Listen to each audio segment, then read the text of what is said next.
kui vana see hoone umbes on? 700. No ligi 700, üle 600.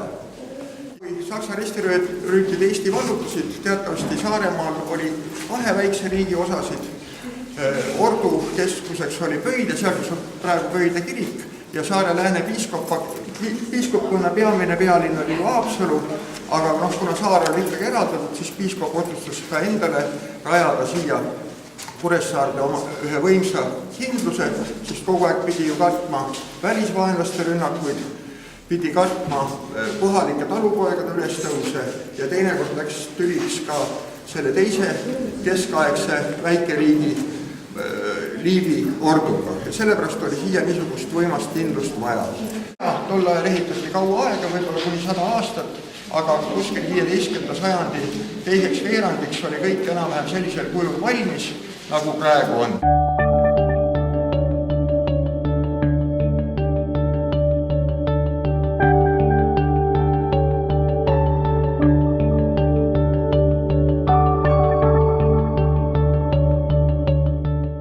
See on peaaegu kõige uuem.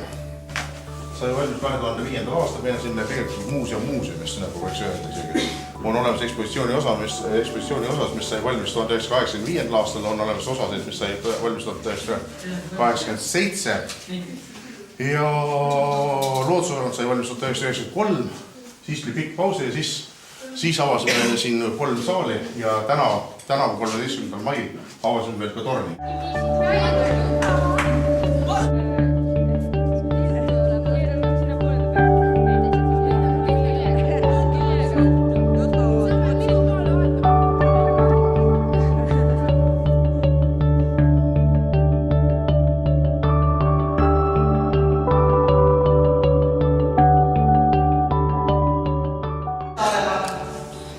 On sellist kivi, mida kutsutakse sibulbaas, et nagu sibulapugulat sees. Tegelikult võite leida seal selliseid kivistusi, mis on siin kunagi Saaremaal viidud.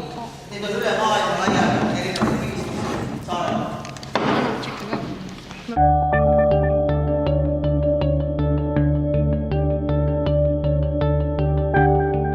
Üks huvitavamaid leide, muidu on nagu ikka katkised taldrikud ja potid, et see on nüüd savist vile. Võite proovida, kes tahab seda pealt ka.